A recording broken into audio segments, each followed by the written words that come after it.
Chapter 18. Wake up, Carrie. Wake up. This is the worst dream yet, he told himself. It's all perfectly real, Mandy said, reading his thoughts, enjoying his struggles to free himself. Don't pull like that. You'll cut your wrists. Mandy, come off it. What's the big idea? What the hell do you think you're doing? It's just the way I imagined it, she said, smiling. She raised her hands excitedly and tugged at the sides of her hair. I can't believe it. I can't either, Carrie said, still struggling. Untie me. This isn't funny. Not funny. Of course it's funny, Carrie dear, and it's going to get a lot funnier. What do you think you're doing? Could you just explain it to me? It's perfect. Perfect, she said, clapping her hands. I don't want to start. I just want to look at you like this, but I have to. I have to. Have to what? Carrie screamed angrily. Why, finish what I've started, she said, as if the answer was obvious. How did you do this to me? Carrie asked. I put a little white powder in your hot chocolate. How else? You're being very dumb, Carrie. Dumb? I'm being dumb? This is the dumbest thing I've ever heard of. Mandy, untie me. I'm sorry, she said, still smiling broadly. I have to finish. Finish what? Are you going to explain to me? It's taken so long, she said dreamily, not hearing his yells of protest. I've worked so hard. Worked? What? Let me go! He gave the ropes a powerful tug and then screamed as they cut into his skin. He slumped back in the chair. He decided not to struggle anymore. This is a bad joke, Mandy. I know you like to think you're impulsive and weird and everything, but... Weird? Her eyes flared angrily, and she stormed back and forth, staring furiously at him. I'm not weird. Don't ever say I'm weird, Carrie. Don't ever say that. He had to laugh. Okay, fine. You're not weird. What's weird about taking a person out to a cabin in the forest, drugging him, and tying him to a chair? Perfectly normal. Shut up, she screamed, spitting the words at him, her face suddenly reddening with hatred. Do you want me to explain? Okay, maybe this will explain the situation to you. She put her fingers to her nose and pinched her nose tight. Then, in a harsh, distorted voice, a voice Carrie knew well, she said, The toe bone's connected to the foot bone. The foot bone is connected to the ankle bone. No, Carrie screamed. It was you. You made all those phone calls. Give the boy a gold star, she said quietly, her eyes narrowing to slits of hatred. She turned her back as if she couldn't bear to look at him any more. But why, Mandy? Why? The ankle bone's connected to the leg bone.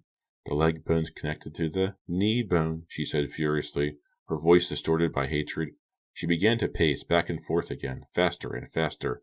It was as if the excitement was too much for her to bear in one place. Mandy, everything else, the red paint in my locker, the slashed tires. She laughed and turned to look at him. You catch on quick, Carrie, baby. Not quick enough, though.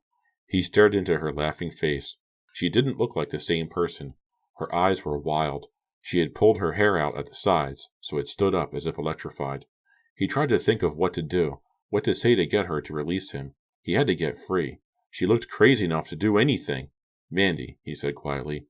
Sit down. Tell me why you're angry. Let's discuss this, like... She walked up to him and stuck her face right in front of his so that their noses touched. The toe bone's connected to the knee bone. The knee bone's connected to the neck bone. The neck bone's connected to the broken bone. Ha ha. She grabbed his head. He tried to turn away, but he couldn't. She pressed her lips against his, harder, harder, until he could feel the blood trickling down his chin. Then she stood up straight and slapped his face. Time to start, she said, sounding perfectly calm again. Mandy, please. She disappeared from his view. He strained against the ropes, but they held tight. When she reappeared, she was carrying the long wooden mallet. Time to keep my promise, she said quietly, almost absent-mindedly. She was there, holding the mallet, yet Carrie could see that she was also somewhere else, her mind a million miles away. You're nuts! Nuts! He screamed, regretting it immediately. Anger flared in her eyes again. Yell all you want, I'll enjoy it, she said, and smiled a bitter smile. Boy, oh boy, will I enjoy it. I'm sorry, Carrie said desperately. Really, I didn't mean it. Let's talk. Mandy, please. You and I, together, we can... Yes, together, she said softly. But first, I have to keep my promise. What on earth are you talking about? What promise? To break every bone in your body. She raised the mallet to her shoulder. It was heavy, and she had difficulty balancing it. One by one, one by one. Every bone, each and every one. But, Mandy! Carrie could tell that she was deadly serious. Why? At least tell me why." She walked over to him again, the mallet balancing precariously on her narrow shoulder. She stared down at him, the almost irisless blue eyes burning into his, her face aflame, her hair wild about her head. "Carrie, you mean you don't know?" "No? Know what?" There was a long, long pause, and then she said, "Amanda was my sister." Chapter 19. Amanda's sister? Carrie was practically shrieking. His heart pounded. Sweat poured down his forehead, even though the fire had died and the room had chilled. "That's impossible. I don't remember." "You don't remember much, do you?" She screamed the words into his face. He tried to grab her, but of course he couldn't. She pulled back, her dark purple mouth twisted in hate. "It was so convenient for you not to remember, wasn't it, Carrie? But I remember. I remember everything. It was an accident. You seem to have a lot of accidents, poor baby. Oh, how my family suffered because of your accident. How I suffered. And you slime, you got off scot-free, didn't you? And how did you get off scot-free?" "Scot-free? Because your old man was a cop. You got off without even a trial. Well, trial time has come, Carrie baby. I vowed I'd get justice for my sister. I vowed I'd break every bone in your body, just the way you broke hers. Now listen. I'm sure that my father didn't have anything to—" Carrie realized she wasn't listening. She was beyond listening. She dropped the mallet to the floor and knelt down in front of Carrie. He kicked at her, but his foot was tied too tightly to move. She grabbed his left leg. "Hey, what are you—" She pulled off his left shoe. Then she grabbed the other leg and pulled off his right shoe. Breathing heavily, she pulled off his socks, her fingernails scratching his legs as she pulled them down, and tossed them into the fireplace. She stood up and retrieved the mallet. "Let's start with the toe bones and work up," she said quietly. She raised the mallet. "No," Carrie pleaded. "Please, no!" She cried out as she brought the mallet down with all her might. This time the sound of the cracking bone was Carrie's. He screamed, a howl that poured out of him, a howl that wouldn't stop. The pain started at the toes of his left foot and shot up his left side, pain that made him howl, pain that closed his eyes, that tightened every muscle, that paralyzed him until he was nothing but a howl, a terrified, agonized howl. When he opened his eyes, she was raising the mallet again. "Poor baby," she said emotionlessly. "Something bad happened to your toes. Let's see what we can do to the other foot, okay?" He couldn't talk, not even to plead with her. He couldn't move. He closed his eyes as she raised the mallet off her shoulder. The pain was overwhelming. His foot had become a throbbing, aching knot of pain. Now she was about to do the same to his other foot. "What's wrong, Carrie?" she called in that mocking, falsely sympathetic voice. "Can't bear to look? Okay. You caught me in a good mood." She reached up over the sofa and, with great effort, pulled the one-antlered moose head off the wall. She ripped the head from the base and frantically scooped out hunks of stuffing. "No!" Carrie managed to scream. His foot throbbed, but the pain had subsided enough for him to get his voice back. "Mandy, no!" She jammed the moose head over Carrie's head and pulled it down over him. It smelled of mildew and decay. He gasped. He tried to hold his breath. He twisted his head from side to side, but the moose head was pulled down securely over him, burying him in darkness and its foul odor. "You look adorable," she said. "I wish I had a camera." She laughed. He could hear the scrape of the mallet against the wood floor as she picked it up. He didn't have to see to know what she was about to do next. She was about to slam the mallet down on his other bare foot. "The toe bone's connected to the head bone. The head bone's connected to the moose bone." He could hear her singing through the disgusting animal head. He shut his eyes. He tried to hold his breath. He could feel a powerful wave of nausea rise up from his stomach. "Okay, Carrie baby. Here it comes," she said happily. Chapter 20. His stomach churning, his head reeling, he waited in the darkness of the disgusting animal head, waited for the second explosion of pain. Something crawled across his forehead. "It's just sweat," he told himself, but he knew it was an insect. The moose head was probably crawling with insects. He felt as if he was about to pass out, as if he was slipping away. A loud crash revived him. It sounded like the door bursting open. "No, go away," he heard Mandy yell. He heard sounds of a scuffle, feet scraping against the wooden floor, bodies colliding with furniture. Go away! Mandy kept yelling, her voice a shriek in the distance on the other side of the odorous animal head. Was it Donald? Had Donald caught up to them? Had Donald come to finish off the job she had started? He strained against the ropes with new desire to escape, but it was of no use. Chairs overturned. The mallet clunked to the floor. The fireplace utensils clanged and clattered to the floor with a metallic crash. Get away from me! Go away! Stop it, Nancy. Just stop. A masculine voice, out of breath from the struggle, cried out. Was it Donald? He couldn't tell. The sound was muffled through the heavy moose head. His forehead itched like crazy. Hundreds of little feet were walking across it. Nancy? He couldn't have heard right. Let me finish, Mandy was screaming. Let me take care of him. I'll take care of him, the masculine voice insisted. Yes, it sounded like Donald. They were fighting over which of them got to mallet him to a pulp. Dishes crashed. Something heavy smashed against a window. He could hear the shatter of glass. More scuffling feet. Nancy, stop. I'll take care of him. Stop. I don't want to hurt you. Get away. Get away. Get away. Then he heard her utter a cry of pain. He heard a body hit the floor. Silence. Footsteps. Coming toward him. Someone was standing in front of him. He could feel a warm presence. He waited. He wanted to cry out, but he waited. Someone was standing there, standing over him, watching him. Someone lifted the moose head. The light was blinding white. The air was cold against his hot, wet skin. Donald! Carrie cried. Happy Halloween, Donald said quietly. He still held the moose head in one hand. In the other hand, he held the mallet. In the light of the cabin, his brother looked older. His eyes seemed to have narrowed, and they were circled with dark rings. He stood stooped, his head at a low angle, bone thin, his blond hair cut short.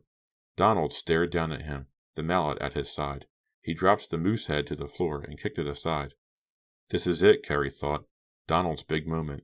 He's waited a year for his revenge, and now he's about to get it.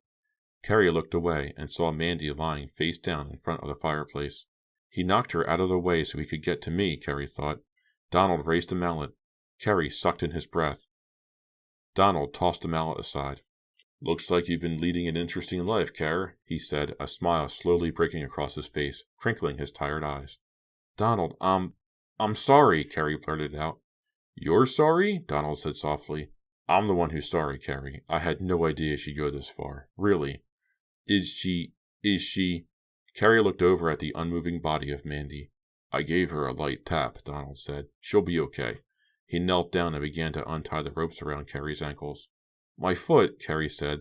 The throbbing pain was almost unbearable. Looks like you've got some broken toes, Donald said, untying the last knot. I'm sorry. I tried to catch up with her. I tried to get to her in time, but each time she managed to get away. He began to rub Carrie's leg to get the circulation going. I don't get it, Carrie said, his head spinning. I wanted to catch her in a tranquil situation, Donald said, shaking his head. I thought I could talk to her, reason with her. But I was wrong. I'm sorry, Carrie. I'm real sorry. This was all my fault. I called you. I tried to warn you about her. But you hung up on me. It was an accident, Donald. I didn't mean to. Why didn't you call back? Donald frowned. His eyes became sad slits. I thought maybe you and Dad didn't want to hear from me. After I nearly killed you last year, I thought maybe you didn't want me bothering you. You see, I have a lot to be sorry about. So I tried to take care of it on my own. I tried to stop her without troubling anybody. I almost did, too. Almost. He got one hand untied. Carrie tried to lift it, but the entire arm was tingly and numb. Donald went to work on the second hand. You mean that Mandy, Carrie began, struggling to make sense of things. Her name isn't Mandy, Donald said, surprised. She told you her name was Mandy? Man, oh man. He whistled, a whistle of surprise. He always whistled, a whistle Carrie hadn't heard in over a year. That's what I used to call Amanda. Her name is Nancy, Nancy Kelly. I don't believe it, Carrie said, the feeling beginning to return to his arm. Next you're going to tell me that I'm not Carrie. I'm Mary Peterson from Nome, Alaska. Yeah, that's right, Donald said, and I'm the Great Pumpkin. Carrie grimaced as Donald untied the last knot around his wrist. He didn't even try to move the hand. The entire arm was numb. How can she be Amanda's sister if her name is Nancy Kelly? Carrie asked. She isn't Amanda's sister, Donald told him with a bitter frown. She only thinks she is. But she told me, Carrie stopped. He didn't know what to say. His mind was flooded with a million questions all at once. She thinks she's Amanda's sister, Donald said softly. She really believes it. Nancy is a very sick girl. I didn't realize how sick, I guess. I should have stopped her sooner. I shouldn't have risked your getting hurt.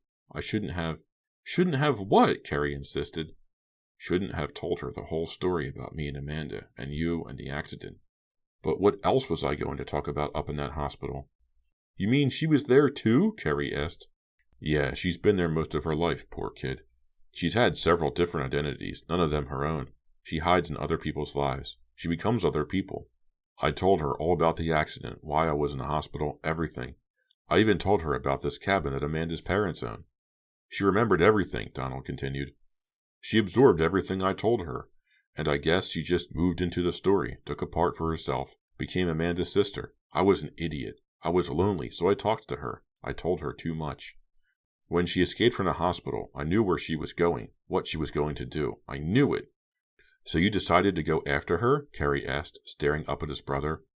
I knew I could talk to her, bring her back safely, Donald replied, looking over at Nancy's unmoving body. So I waited till the right moment and got away. It's okay. The doctors will understand when I explain. I was going to be released in a few days anyway, so I came after her. I knew she'd be staying with a friend who lives near town. I was determined to reason with her, to bring her back safely. The whole thing was my fault. I almost got to her tonight, Carrie, but she heard me and locked me in the basement. As Donald continued his explanation, his face filled with concern and regret, Carrie saw Nancy begin to move. She struggled to her feet. Her eyes filled with hatred, she grabbed the mallet and lurched toward Donald.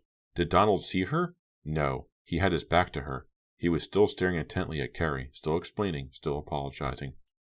Donald didn't know she was about to attack him. Only Carrie knew. Carrie didn't think his numb legs could move, but he had to try. With a desperate effort, he hurtled out of the chair, stumbled forward on aching legs, and threw himself onto Nancy. The mallet flew from her hand. Donald spun around, surprised, and stumbled backward. He killed my sister. He killed my sister, Nancy screamed over and over.